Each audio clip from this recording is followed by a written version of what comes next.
दर्शकों ब्रेक तो बाद स्वागत है जी। डॉक्टर साहब साडी पहली ईमेल आई है भैन रजविंदर कौर जी की। ये लिखते हैं डॉक्टर अमरजीत सिंह जीओ वाहिगुरू जी का खालसा वाहिगुरू जी की फतेह। डॉक्टर साहब तुहाडा प्रोग्राम निडर निरपक्ष ਅਤੇ सच्चाई भरपूर ਹੁੰਦਾ है। जिथे तुसी करंट पोलीटिकल गतिविधियां ते खालिस्तान की दृष्टिकोण ਤੋਂ ਪੜਚੋਲਵੀ नज़र रखते हो, ਉੱਥੇ हिस्टरी सैक्शन ਚੋਂ खास तौर ਤੇ ਸਾਡਾ ਗੌਰਵਮਈ ਇਤਿਹਾਸ फैक्ट भरपूर ਤੇ बहुत जानकारी भरपूर ਹੁੰਦਾ है। प्रोग्राम के अखीर च अज के विचार विच तुसी गुरबानी नंद लाल गोआ भाई गुरदास जां सूफी भगतां दी बाणी बहुत शुद्ध पढ़ते हो ते अर्थ गुरमत अनुसार करते हो। अकाल पुरख अगे अरदास है कि वाहिगुरू आप ही तुहाडे अंग संग हो के तुहाडे तों ये कार्ज करवाते रहन। डॉक्टर साहब हुण जिथे सानू सिक्खी सिद्धांत दे बाहरले दुश्मन की पहचान हो रही है, उत्थे साडे च वड़ के बैठे साडे अंदरले दुश्मन भी पहचान हो रही है। साडे अंदरले दुश्मनां चों सिर्फ बादल दलीए आदि ही नहीं सगों साडियां अपनियां खुदगर्जियां शामिल हैं। डॉक्टर साहब ये गल तां तय है कि अपने राज तो बिना कोई होर चारा नहीं है। पिछे जही 4-5 न्यू कंट्रीज़ होण च आईयां जिवें कि साउथ सुडान अते हुण स्काटलैंड च भी रैफरेंडम हो रहा है। इसी गल नूं ध्यान च रखते हुए खालिस्तान राज का मॉडल कोई भी होवे अर्थात हथियारबंद जां शांतिपूर्ण, पर गल अखीर रैफरेंडम ते निभरूगी। हुण जिस तरह पंजाब च इंडियन गवर्नमेंट वालों प्लैंड माइग्रेशन हो रही है, यूपी बिहार तो अते सिख फॉरन कंट्री च माइग्रेट कर रहे हैं, इस नाल असी होर माइनॉरिटी हो रहे हाँ, तां साडा फ्यूचर किवें तय होवेगा पंजाब च। मैं ते मेरे हसबैंड पिछले 6 महीनों तो आस्ट्रेलिया की सिटीजनशिप लई एलिजिबिलिटी हाँ, पर यह सोच के कि साडी तां गिनती ही खत्म हो जाएगी पंजाब च, असी सोच नहीं पा रहे कि की कीता जावे। कोई ऐसा वीक नहीं जाता जिस दिन इस मुद्दे ते साडे परिवार च गल ना हुंदी होवे। मेरे कहण दा मतलब है कि जे हर 10 साल यही हाल रहा तां पंजाब तां यूपीस्तान जां बिहारिस्तान बन जाएगा। वाहिगुरू जी मेहर करन के सिख कौम खुदगर्जियां तो उपर उठ सके तां कि दुश्वारियां तो बचिया जा सके।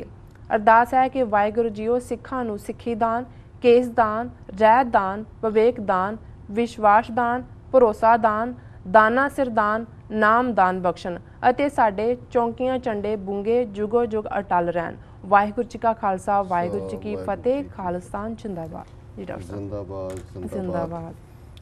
सब तो पहला भैन जी राजविंदर कौर ते उन्हां दे हसबैंड जिन्हां दा उन्होंने नाम नहीं लिखिया जी, पर क्योंकि ये उन्हां दी आपसी विचार चों जो डिस्कस करते हैं जी, और उन्हां दी सिंसैरिटी दा आलम यह है कि बेशक वो आस्ट्रेलिया की जिहड़ी है सिटीजनशिप लई एलिजिबल ने जी, पर अपनी धरती का प्यार अपने फादरलैंड नाल सांझ उन्हां नूं अजे इस फैसले वाल आण नहीं दिंदी कि वो अपनी धरती तो पैर चुक लैन। सो ये गल अपने आप दे विच ही एक सबूत है कि किवें सिंसैरिटी दे नाल वो इस सारे बारे महसूस करते हैं जी। उन्हां दी लिखत अपने आप दे विच मुकम्मल लिखत है, उहदे जे मैं कुछ भी ऐड ना करा तो उन्होंने मैसेज बड़ा क्लीयर स्पष्ट और तत्थां ते आधारित दिते जी।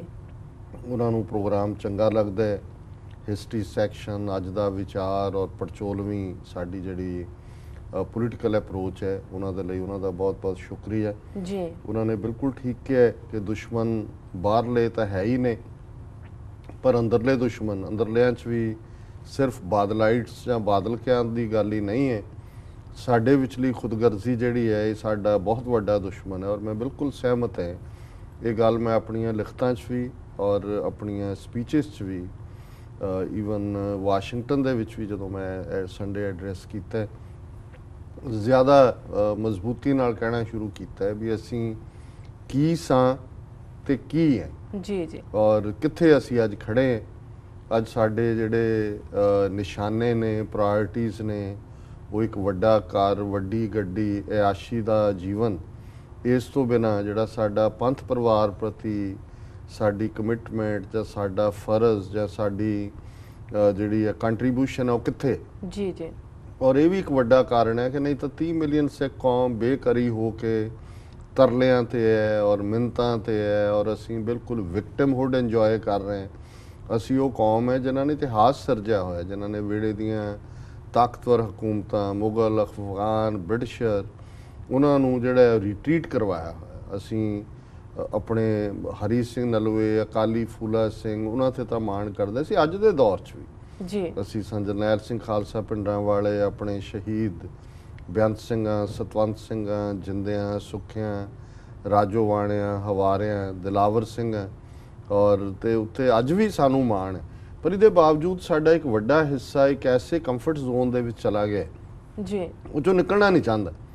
ਗੱਲਾਂ ਜ਼ਰੂਰ ਕਰਨਗੇ, ਮਿਲਣਗੇ, ਹਮਦਰਦੀ ਵੀ ਕਰਦੇ ਨੇ, ਪਿਆਰ ਵੀ ਕਰਦੇ ਨੇ, ਸਤਿਕਾਰ ਵੀ ਦੇਣਗੇ, ਕਿਉਂਕਿ ਉਹ ਕੋਈ ਸਾਡਾ ਨਹੀਂ ਹੈ, ਉਹ ਕੌਜ਼ ਲਈ ਹੈ। ਉਹਨਾਂ ਨੂੰ ਲੱਗਦਾ ਵੀ ਇਹਨਾਂ ਨੇ ਕੌਜ਼ ਦਾ ਝੰਡਾ ਚੁੱਕਿਆ ਹੋਇਆ ਜੀ। ਪਰ ਜਿਹੜੀ ਕਲੀਅਰ ਕਮਿਟਮੈਂਟ ਹੈ, ਜਿੱਥੇ ਖਲੋਣ ਦੀ ਗੱਲ ਹੈ, ਉਹ ਟਾਈਮ ਦੇ ਹਵਾਲੇ ਨਾਲ ਹੋਏ, ਉਹ ਧਨ ਦੇ ਹਵਾਲੇ ਨਾਲ ਹੋਏ, ਜਾਂ ਕੋਈ ਹੋਰ ਸੇਵਾ ਦੇ ਹਵਾਲੇ, ਉੱਥੋਂ ਭਗੌੜਾਪਨ ਹੋ ਜਾਂਦਾ। ਬਹੁਤ ਸਾਰੇ ਜਿਹੜੇ ਨੇ ਉਹਨਾਂ ਦਾ ਫਿਰ ਉਹ ਚਿਹਰਾ ਵੀ ਦੇਖਣ ਵਾਲਾ ਹੁੰਦਾ, ਕਿਉਂਕਿ ਜਿੱਥੇ ਦਾ ਪੰਥ ਦਾ ਪਿਆਰ ਹੈ ਉੱਥੇ ਤਾਂ ਚਾਅ ਹੀ ਹੋਰ ਹੁੰਦਾ ਹੈ।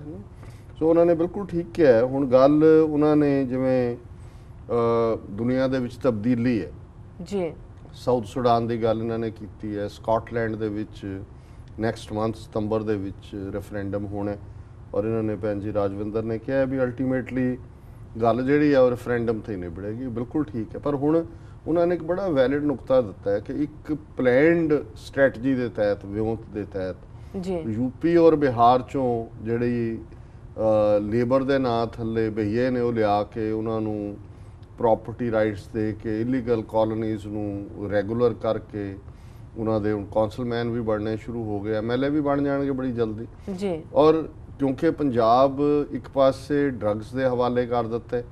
ਅੱਜ ਵੀ ਇੱਕ ਖਾਸ ਰਿਪੋਰਟ ਹੈ ਜਿਹਦੇ 'ਚ ਅਸੀਂ ਤਾਂ ਯੂਜੂਲੀ 60% ਕੋਟ ਕਰਦੇ ਹਾਂ ਪੰਜਾਬ। ਉਹਨਾਂ ਨੇ ਕਿਹਾ ਜੀ 70% ਦੀ ਜਿਹੜੀ ਨੌਜਵਾਨੀ ਹੈ ਪੰਜਾਬ ਦੀ, ਮੁੰਡੇ ਕੁੜੀਆਂ, ਉਹ ਡਰੱਗਸ ਦੇ ਵਿੱਚ ਨੇ ਜੀ। ਹੁਣ ਮਾਪਿਓ ਨੂੰ ਉੱਥੇ ਇੱਕ ਪਾਸੇ ਤਾਂ ਬੱਚਿਆਂ ਲਈ ਸਾਧਨ ਨਹੀਂ ਨੇ, ਐਜੂਕੇਟਡ ਨੇ, ਨੌਕਰੀਆਂ ਨਹੀਂ ਨੇ, ਬਾਹਰ ਕੱਢਣਾ ਚਾਹੁੰਦੇ ਨੇ, ਪਰ ਇੱਕ ਵੱਡਾ ਫਿਕਰ ਇਹ ਹੈ ਕਿ ਇੱਥੇ ਡਰੱਗੀ ਹੋ ਕੇ ਮਰ ਜਾਏਗਾ ਜੀ, ਉਹਨੂੰ ਬਾਹਰ ਕੱਢੋ। ਹੁਣ ਉਹ ਬਾਹਰ ਨਿਕਲ ਰਹੇ ਨੇ, ਭਈਏ ਆ ਕੇ ਵਸ ਰਹੇ ਨੇ ਔਰ ਜਿਵੇਂ ਉਹਨਾਂ ਨੇ ਕਿਹਾ ਵੀ ਕੱਲ ਨੂੰ ਜਦੋਂ ਰੈਫਰੈਂਡਮ ਤੇ ਗੱਲ ਨਿਬੜਨੀ ਹੈ ਜੀ ਤੇ ਅਸੀਂ ਤਾਂ ਮਾਈਨੋਰਿਟੀ 'ਚ ਹੋਵਾਂਗੇ। ਔਰ ਇੱਕ ਵੱਡਾ ਫਿਕਰ ਵਾਲਾ ਸਾਡੇ ਲਈ ਮੁੱਦਾ ਹੋਣਾ ਚਾਹੀਦਾ ਹੈ। ਅਕਾਲੀਆਂ ਦੀ 5 ਵਾਰ ਸਰਕਾਰ ਬਣੀ ਹੈ। ਜੇ ਰਾਜਸਥਾਨ ਸਰਕਾਰ ਡੋਮਿਸਾਈਲ ਰੱਖਦੀ ਹੈ ਕਿ ਕੋਈ ਗੈਰ ਰਾਜਸਥਾਨੀ ਉੱਥੇ ਜ਼ਮੀਨ ਨਹੀਂ ਖਰੀਦ ਸਕਦਾ, ਹਿਮਾਚਲ ਸਰਕਾਰ ਡੋਮਿਸਾਈਲ ਹੈ, ਜੰਮੂ ਕਸ਼ਮੀਰ 'ਚ ਆਰਟੀਕਲ 370 ਉਹਨਾਂ ਨੂੰ ਹੱਕ ਦਿੰਦਾ ਹੈ, ਪੰਜਾਬ ਸਰਕਾਰ ਇਹ ਕਿਉਂ ਨਹੀਂ ਕਰ ਸਕਦੀ ਜੀ। ਔਰ ਕੱਲ ਜਦੋਂ ਅਸੀਂ ਵਾਸ਼ਿੰਗਟਨ 'ਚ ਵੀ ਸੀ, ਇੱਕ ਬੜੇ ਇੱਥੇ ਐਕਸਪਰਟ ਔਰ ਬੜੇ ਇੰਟਰਨੈਸ਼ਨਲ ਲੈਵਲ ਦੇ ਐਕੈਡੈਮਿਕ ਹਲਕਿਆਂ 'ਚ ਰਹੇ ਡਾਕਟਰ ਮਨਹਾਸ, ਉਹ ਵੀ ਦੀਵਾਨ 'ਚ ਬੈਠੇ ਸੀ। ਬਾਅਦ 'ਚ ਗੱਲਬਾਤ ਲੰਗਰ ਦੇ ਦੌਰਾਨ ਉਹਨਾਂ ਨਾਲ ਹੋਣ ਲੱਗੀ।